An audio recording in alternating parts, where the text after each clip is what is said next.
Good morning traders അരീനയുടെ pre market റിപ്പോർട്ടിലേക്ക് ഏവർക്കും സ്വാഗതം. നിങ്ങളോടൊപ്പം ഞാൻ റഷീദ് തായ്ലാർ. ഇന്ന് 2024 ഒക്ടോബർ 15 ചൊവ്വാഴ്ചയാണ്. നിഫ്റ്റിയുടെ എക്സ്പയറി ദിവസമാണ്. നമ്മൾ നോർമലി ഇപ്പോൾ എക്സ്പയറി ദിവസങ്ങൾ കവർ ചെയ്യുന്നില്ല, കാരണം വീക്കിലി എക്സ്പയറി അവസാനിക്കാൻ പോവാണ്. നിഫ്റ്റിയും സെൻസെക്സും മാത്രമായിരിക്കും ഇനി വീക്കിലി എക്സ്പയറി ഉണ്ടാവുക. ബാക്കിയെല്ലാം തന്നെ മന്ത്ലി എക്സ്പയറി ആയി മാറുകയാണ്. അപ്പോൾ ഒത്തിരി പേരിനോട് ചോദിച്ചിട്ടുണ്ടായിരുന്നു, അങ്ങനെ ആയിക്കഴിഞ്ഞാൽ എന്താണ് അതിനോട് കുഴപ്പമെന്നുള്ളത്. ഒന്ന്, ലോട്ട് സൈസ് മാറുമ്പോൾ ഒരു ലോട്ട് വാങ്ങിക്കാൻ ഇപ്പോൾ വേണ്ടതിനേക്കാൾ ഒരുപാട് കൂടുതൽ കാശ് ഇനി വേണ്ടി വരും സിംഗിൾ ലോട്ടിൽ ട്രേഡ് ചെയ്യുന്നവർക്കാണ്.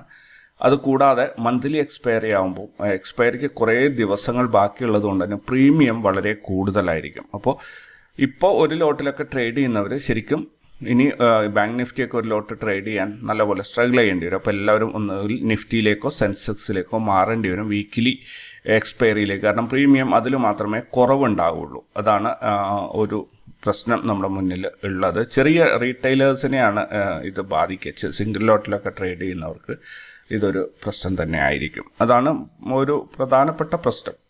ഇനി ഇന്നത്തെ പ്രധാനപ്പെട്ട ഹൈലൈറ്റ്സിലേക്ക് പോകണമെങ്കിൽ നിഫ്റ്റി 25,100 എത്തിയിട്ടുണ്ട്. ഇനി 25,300 കടക്കണം. 25,180 അതിൻ്റെ ഒരു ബ്രേക്ക് ഈവൻ പോയിന്റ്. അത് മിക്കവാറും ഇന്ന് ക്രോസ് ചെയ്യും. അങ്ങനെയാണെങ്കിൽ മാർക്കറ്റ് മുകളിലോട്ട് പോകണമെന്നുണ്ടെങ്കിൽ നെക്സ്റ്റ് വരാൻ പോകുന്നത് 25,300. അതിലേക്ക് പോകുമോ ഇല്ലയോ എന്നുള്ളതാണ് ചോദ്യം. റിലയൻസ് ഇൻഡസ്ട്രീസിൻ്റെ റിസൾട്ടായിരുന്നു ഇന്നലെ. അപ്പോൾ അത് ആ കമ്പനി ആക്ച്വലി പ്രോഫിറ്റിലാണോ ലോസിലാണോ എന്ന് തപ്പിയിട്ട് ഒറ്റ ചാനലും ഒറ്റ അനലിസ്റ്റുകളും അത് റിപ്പോർട്ട് ചെയ്തിട്ടില്ല. ശരിക്കും റിലയൻസ് ഇൻഡസ്ട്രീസിന് 17,448 കോടി രൂപയുടെ നെറ്റ് പ്രോഫിറ്റാണ് ഈ ക്വാർട്ടറിലുള്ളത്. കഴിഞ്ഞ ക്വാർട്ടറിൽ 21,143 ആയിരുന്നു. അതിനു മുൻപ് 19,488 അതിനു മുൻപ് 19,820 അപ്പോൾ കഴിഞ്ഞ 3 ക്വാർട്ടറിനേക്കാളും കുറവാണ് ഈ പ്രാവശ്യത്തെ നെറ്റ് പ്രോഫിറ്റ് വന്നിട്ടുള്ളത്. അതുപോലെ ഏർണിങ്സ് ബിഫോർ ടാക്സ് ആൻഡ് 24% ഒരു കുറവാണ് അതിൽ വന്നിട്ടുള്ളത്. അപ്പോൾ നഷ്ടത്തിലൊന്നുമല്ല, കമ്പനി ലാഭത്തിൽ തന്നെയാണ്. പക്ഷെ കഴിഞ്ഞ ക്വാർട്ടറിൽ ഉണ്ടായിരുന്ന അത്രയും പ്രോഫിറ്റ് ഈ ക്വാർട്ടറിൽ ഇല്ല എന്നുള്ളത് മാത്രമാണ് ഒരു കുഴപ്പമായിട്ടുള്ളത്. പ്രത്യേകിച്ച് റിലയൻസ് നമ്മൾ ശ്രദ്ധിക്കേണ്ട ഒരു സ്റ്റോക്കാണ്. കാരണം നിഫ്റ്റിയിൽ അത്രയും വെയിറ്റേജിലുള്ള ഒരു സ്റ്റോക്ക് ആയതുകൊണ്ട് തന്നെ അത് കൃത്യമായിട്ടും നമ്മൾ നോക്കിയിട്ട് തന്നെ പോകണം. അപ്പോൾ ഇന്ന് നോക്കാം മാർക്കറ്റിനെ എങ്ങോട്ടാണ് നയിക്കുന്നത്. മോസ്റ്റ് പ്രോബ്ലി അത് റിലയൻസ് പ്രോഫിറ്റിലായതുകൊണ്ട് തന്നെ മാർക്കറ്റ് മുകളിലോട്ട് തന്നെ കയറി പോകും. ദെൻ ഇന്ന് ഇൻട്രാഡേ ചെയ്യുന്നവർക്ക് Reliance, HCL tech, Angel one, Sunteck reality, Chalet hotels, Garuda construction, J Kumar, ഇത്രയും സ്റ്റോക്കുകൾ ഇന്ന് നിങ്ങൾക്ക് ഫോളോ ചെയ്യാം. കാരണം ഇത് ന്യൂസിൽ ഹൈലൈറ്റ് ചെയ്ത് വന്നിട്ടുണ്ടായിരുന്നതാണ്. ഗോൾഡിൻ്റെ പ്രൈസ് $2,649 കയറി വന്നിട്ടുണ്ട്. ക്രൂഡ് ഓയിൽ വീണ്ടും കുറഞ്ഞു, $71.51 കുറഞ്ഞിട്ടുണ്ട്. USD INR റേറ്റ് 2 പൈസയുടെ ഒരു മുന്നേറ്റം കാഴ്ചവെച്ചിട്ടുണ്ട്. ഇന്നലെ 84 രൂപ 7 പൈസയായിരുന്നത്, ഇന്ന് 84 രൂപ 5 പൈസയാണ് ഒരു $1 വിനിമയ നിരക്ക്. ഏഞ്ചൽ വൺ നെറ്റ് പ്രോഫിറ്റ് 39% ഒരു ഗ്രോത്താണ് ഏഞ്ചൽ വണ്ണിൽ വന്നിരിക്കുന്നത് ഈ ക്വാർട്ടർ റിസൾട്ടിൽ. HCL ടെക്കിൽ നെറ്റ് പ്രോഫിറ്റ് 11% വർദ്ധിച്ചതായിട്ടാണ് കാണാൻ സാധിക്കുന്നത്. ദെൻ നമുക്ക് ഗ്ലോബൽ മാർക്കറ്റിലേക്ക് പോവുകയാണെങ്കിൽ ഗ്ലോബൽ മാർക്കറ്റിൽ യൂറോപ്യൻ മാർക്കറ്റും US മാർക്കറ്റും ക്ലിയർലി ബുള്ളിഷാണ്. മറ്റ് ചൈനീസ് മാർക്കറ്റ് നെഗറ്റീവിലാണ് പോയിക്കൊണ്ടിരിക്കുന്നത്. ജപ്പാൻ ഗ്രീനിലാണ്. ഇനി നമുക്ക് നമ്മുടെ ഗിഫ്റ്റ് നിഫ്റ്റിയിലേക്ക് വരികയാണെങ്കിൽ ഗിഫ്റ്റ് നിഫ്റ്റി ഇന്നലെ ക്ലോസ് ചെയ്തത് 25,223, ഇന്ന് ഓപ്പൺ ആയത് 258. അവിടെ 35 പോയിന്റിൻ്റെ ഒരു ഗ്യാപ്പ് അപ്പ് ഓപ്പണിംഗ് ആണ് ഇന്ന് കിട്ടിയത്. ഗ്യാപ്പ് അപ്പ് ഓപ്പണിംഗ് വന്നാൽ അത് ഗ്യാപ്പ് ഫില്ലിങ്ങിന് വേണ്ടി താഴോട്ട് പോയിട്ടുണ്ട്. അപ്പോൾ 223 ഇന്നത്തെ ഓപ്പണിംഗ് ആണെങ്കിൽ 224 ഇന്നത്തെ ഡേ ലോ വന്നിട്ട് 223.5 അത് opening equal to day low എന്ന രീതിയിലാണ് നിൽക്കുന്നത്. കറൻ്റ്ലി ട്രേഡിംഗ് നടക്കുന്നത് 25,231 അതായത് ഓപ്പണായ സ്ഥലത്തു നിന്നും 27 പോയിന്റ് താഴോട്ട് പോയിട്ടുണ്ട് എന്നർത്ഥം. അപ്പോൾ അത് ഇനി അവിടെ ഗ്യാപ്പ് ഫില്ല് ചെയ്തിട്ട് തിരിച്ച് കയറി വരാനുള്ളതായിരിക്കും. എന്തായാലും നമ്മുടെ ലൈവ് മാർക്കറ്റിൽ നോക്കാം എങ്ങനെയാണ് വരുന്നത് എന്നുള്ളത്.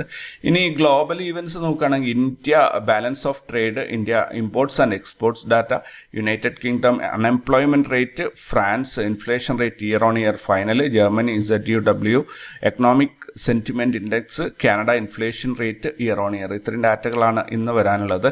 റിസൾട്ട് അനൗൺസ് ചെയ്യുന്ന കമ്പനികൾ നോക്കുകയാണെങ്കിൽ HDFC life insurance company, HDFC asset management company, Kei industries, PVR Inox, Rallis India, Stylam industries, Lactose. കൂടാതെ ഒരു 10-30ഓളം ചെറിയ കമ്പനികളും ഉണ്ട്. അപ്പോൾ ഇനി മുതൽ അങ്ങോട്ട് റിസൾട്ടിൻ്റെ ഒരു സമയമാണ് വരുന്നത്, ക്വാർട്ടർലി റിസൾട്ട്. ദെൻ F&O ബാനിൽ വന്നിരിക്കുന്നത് Chambal fertilisers, national aluminium, GNFC, SAIL, granules, RBL bank, Hind copper, Manappuram finance, IDFC first bank, IEX, PNB. ഇത്രയും സ്റ്റോക്കുകളാണ് F&O ബാനിൽ ഇന്ന് വന്നിരിക്കുന്നത്. ഇന്നലത്തെ ഇൻസ്റ്റിറ്റ്യൂഷണൽ ആക്ടിവിറ്റീസ് നോക്കുകയാണെങ്കിൽ ഫോറിൻ ഇൻസ്റ്റിറ്റ്യൂഷൻസ് 3731 കോടിയുടെ സെല്ലിംഗ് ആണ് നടത്തിയത്. ഡൊമസ്റ്റിക് ഇൻസ്റ്റിറ്റ്യൂഷൻസ് 2278 കോടിയുടെ ബൈയിങ് ആണ് നടത്തിയത്. മൊത്തത്തിൽ നോക്കുകയാണെങ്കിൽ 1453 കോടിയുടെ നെറ്റ് സെല്ലിംഗ് തന്നെയാണ് നടന്നിട്ടുള്ളത്. ഈ മാസത്തിൽ ഫോറിൻ ഇൻസ്റ്റിറ്റ്യൂഷൻസ് 62,126 കോടിയുടെ സെല്ലിംഗ് നടത്തി. അവർ വാരിക്കൊണ്ട് പോവാണ്, അവർ കൊണ്ടുവന്നതൊക്കെ തിരിച്ചു കൊണ്ടുപോവാണ്. ഡൊമസ്റ്റിക് ഇൻസ്റ്റിറ്റ്യൂഷൻസ് 60,070 കോടിയുടെ ബൈയിങ്ങും നടത്തിയിട്ടുണ്ട്. പക്ഷേ അതിനോട് പിടിച്ചു നിൽക്കാൻ പറ്റാത്ത രീതിയിൽ 2,055 കോടിയുടെ നെറ്റ് സെല്ലിംഗ് ആണ് ഈ മാസം ഇൻസ്റ്റിറ്റ്യൂഷൻസിൻ്റെ ഭാഗത്ത് നിന്ന് വന്നിട്ടുള്ളത്. ദെൻ നിഫ്റ്റിയുടെ ഇന്നലത്തെ ഒരു മാർക്കറ്റ് നോക്കുകയാണെങ്കിൽ നിഫ്റ്റി ഇന്നലെ 25.023 ഓപ്പണായിട്ട് 104 പോയിന്റ് മുന്നേറ്റത്തിൽ 25,128 ക്ലോസ് ചെയ്തിട്ടുണ്ട്. കഴിഞ്ഞ 5 ദിവസം കൊണ്ട് നിഫ്റ്റിയിൽ 44 പോയിന്റിൻ്റെ ഒരു മുന്നേറ്റമാണ് ഉണ്ടായിരിക്കുന്നത്. ഈ ഒക്ടോബർ മാസത്തിൽ 661 പോയിന്റിൻ്റെ നഷ്ടമാണ് നിഫ്റ്റിക്ക് ഇതുവരെയായിട്ടുള്ളത്. ഇന്നലെ നിഫ്റ്റിയിൽ നാരോ CPR ആയിരുന്നു, വിർജിൻ CPR ആയിരുന്നു. ഇന്നലത്തെ ന്യൂസ് ഓർക്കുന്നുണ്ടെങ്കിൽ മിനിഞ്ഞാന്നും വിർജിൻ CPR ആയിരുന്നു. അങ്ങനെയാണെങ്കിൽ ഇന്ന് ഒരു മികച്ച മൂവ്മെൻറ്റ് കിട്ടാൻ സാധ്യതയുണ്ട്. ഇന്ന് നോർമൽ CPR ആണ്, പക്ഷേ ഇന്നലെ മിനിഞ്ഞാന്നും വിർജിൻ CPR നാരോ CPR ആയിരുന്നു. അതുകൊണ്ട് ഒരു മികച്ച മുന്നേറ്റം ഇന്ന് കിട്ടാൻ സാധ്യത. അത് ഫോളോ ആകാം, അല്ലെങ്കിൽ ഒരു റാലി ആവാം, എന്ത് തന്നെ ആയിക്കഴിഞ്ഞാലും. ഇന്ത്യ വിക്സ് ഇന്ന് സ്റ്റാർട്ട് ചെയ്യാൻ പോകുന്ന 13-ലാണ്. നല്ലൊരു വിക്സാണ് ഓപ്ഷൻ ട്രേഡേഴ്സിന് അല്ലെങ്കിൽ ഓപ്ഷൻ ബയേഴ്സിനെ സംബന്ധിച്ചിടത്തോളം. പുട്ട് കോൾ റേഷ്യോ 0.7 ആണ് നിൽക്കുന്നത്. നമ്മുടെ മീറ്റർ കാണിക്കുന്ന ഒരു ന്യൂട്രൽ അല്ലെങ്കിൽ എന്താ പറയുക ബെയറിഷ് മൂവ്മെൻ്റ് ആണ് സൂചിപ്പിക്കുന്നത്. ഹയസ്റ്റ് കോൾ റേറ്റിംഗ് വന്നിട്ടുള്ള 25,500-ൽ 60 ലക്ഷമാണ്. അതേസമയത്ത് 25,000-ൽ 74 ലക്ഷം പുട്ട് റേറ്റിംഗും വന്നിട്ടുണ്ട്. ഹയസ്റ്റ് ആയിട്ട് മാർക്കറ്റിനെ മുകളിലോട്ട് കയറ്റാനാണ് ശ്രമിക്കുന്നത്, അല്ലെങ്കിൽ ഓപ്ഷൻ സെല്ലേഴ്സ് ചിന്തിക്കുന്നത് മാർക്കറ്റ് മുകളിലോട്ട് പോകും എന്നാണ് തോന്നുന്നത്. എന്തായാലും പുട്ട് കോൾ റേഷ്യോ 0.7 ആയതുകൊണ്ട് തന്നെ മൊത്തത്തിൽ മാർക്കറ്റിനെ ഒരു ബെയറിഷ് മൂവ്മെൻറ്റ് തന്നെയാണ് സൂചിപ്പിക്കുന്നത്. പക്ഷേ ഇൻട്രാഡേയിൽ ഒരു പക്ഷേ ഒരു എന്താ പറയുക ഒരു താഴോട്ടുള്ള മൂവ്മെൻ്റ് ആയിരിക്കാം, ഇൻട്രാഡേയിൽ ഒരു മുകളിലോട്ടുള്ള മൂവ്മെൻ്റ് ആയിരിക്കാം ഓപ്ഷൻ സെല്ലേഴ്സ് പ്രതീക്ഷിക്കുന്നത്. എന്തായാലും ബാങ്ക് നിഫ്റ്റി ഇന്നലെ 553 പോയിന്റിൻ്റെ ഒരു മുന്നേറ്റം ഉണ്ടാക്കി. ഫിൻ നിഫ്റ്റി 203 പോയിന്റിൻ്റെ മുന്നേറ്റം ഉണ്ടാക്കി. സെൻസെക്സ് 396 പോയിന്റിൻ്റെ ഒരു മുന്നേറ്റം ഉണ്ടാക്കി. നിഫ്റ്റി മിഡ് ക്യാപ്പ് 103 പോയിന്റിൻ്റെ ഒരു മുന്നേറ്റം ഉണ്ടാക്കി. ഇന്നലെ മൊത്തത്തിൽ ഒരു പച്ച കത്തിയ ഒരു ദിവസമാണ്. അത്യാവശ്യം ആൾക്കാരും പ്രോഫിറ്റ് ഉണ്ടാക്കിയിട്ടുണ്ട്. ചെറിയ പ്രോഫിറ്റ് ആണെങ്കിലും ഇപ്പോൾ മാർക്കറ്റിൽ കണ്ടുവരുന്ന ഒരു പ്രശ്നം എന്താണെന്ന് പറഞ്ഞാൽ ഇനീഷ്യൽ മൂവ്മെൻറ്റ് കഴിഞ്ഞാൽ അതിൻ്റെ ഒരു കൺസിസ്റ്റൻസി ഉണ്ടാവുന്നില്ല. അതായത് എന്താ പറയുക, നമുക്ക് ഇന്നലത്തെ ഒരു ഇത് നോക്കുകയാണെങ്കിൽ ഇന്നലത്തെ മാർക്കറ്റ്, ഇന്നലത്തെ റാസ് ലെവൽസ്, ഇന്നലെ നമുക്ക് ഡേ ഹൈ ആണ് കിട്ടിയത്.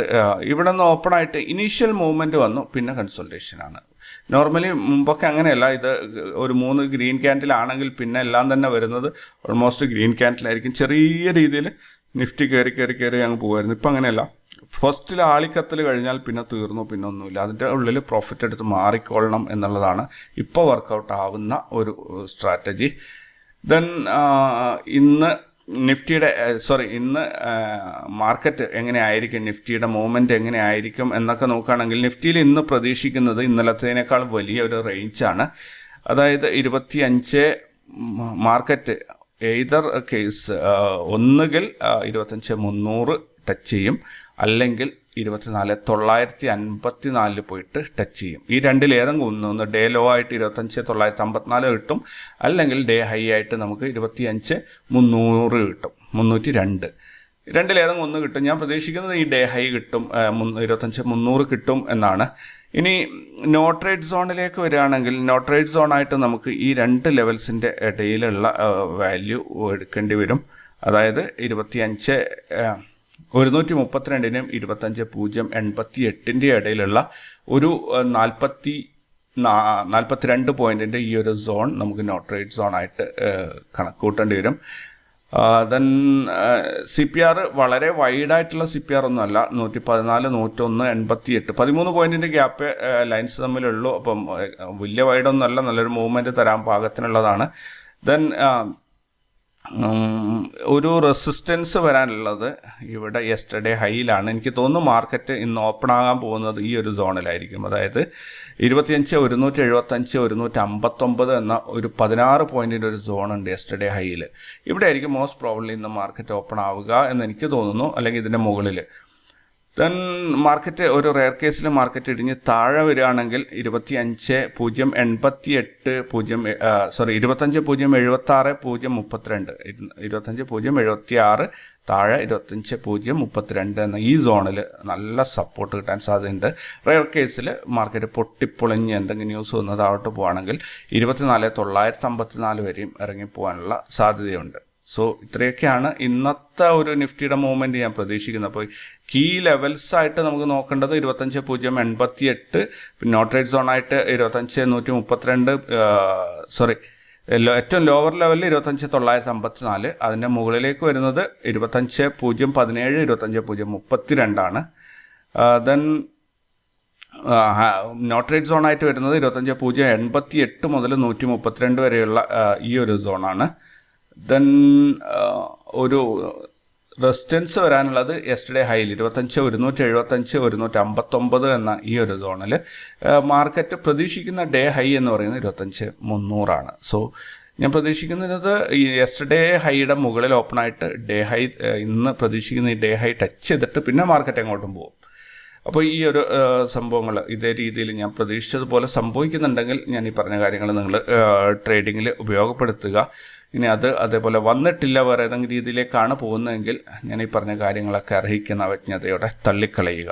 ഓക്കെ, എന്നിട്ട് നിങ്ങളുടേതായ രീതിയിൽ അനലൈസ് ചെയ്തിട്ട് പ്രോഫിറ്റ് ജനറേറ്റ് ചെയ്യുക. ഏറ്റവും ഇമ്പോർട്ടൻ്റ് ആയിട്ടുള്ള കാര്യം അതാണ്. എന്ത് സിസ്റ്റം, എന്ത് കാര്യം ഫോളോ ചെയ്താലും നിങ്ങൾ പ്രോഫിറ്റ് ജനറേറ്റ് ചെയ്യണം എന്നുള്ളതാണ്. ഓൾറൈറ്റ്, അപ്പോൾ കൂടുതൽ വാർത്തകളും വിശേഷങ്ങളും ഒക്കെ ആയിട്ട് നമുക്ക് അടുത്ത വീഡിയോയിൽ കാണാം. നമ്മുടെ പ്രീമിയം ഗ്രൂപ്പിൽ ജോയിൻ ചെയ്യാൻ താല്പര്യമുള്ളവർ ജോയിൻ ചെയ്യുക. അതേപോലെ കോപ്പി ട്രേഡിങ്ങിൽ ഇപ്പോൾ നമ്മൾ പുതിയ സെർവറൊക്കെ എടുത്ത് ഇഷ്ടംപോലെ സ്പേസ് ഒക്കെ അറേഞ്ച് ചെയ്തിട്ടുണ്ട്. താല്പര്യമുള്ളവർ അതിനകത്ത് ജോയിൻ ചെയ്യുക. 1,00,000 രൂപയാണ് ക്യാപിറ്റൽ വേണ്ടത്. അപ്പോൾ ആ 1,00,000 രൂപ ക്യാപിറ്റൽ, അതേപോലെ സരോദയുടെ അക്കൗണ്ടാണ് ഇപ്പോൾ സപ്പോർട്ട് ചെയ്യുന്നത്. അത് 2 സംഭവങ്ങളുള്ളവർക്ക് ഈ ഒരു പ്രോഗ്രാമിൽ ജോയിൻ ചെയ്യാൻ സാധിക്കും. ഓൾറൈറ്റ്, അപ്പോൾ നമുക്ക് അടുത്ത വീഡിയോയിൽ കാണാം. അതുവരേക്കും you take care and by.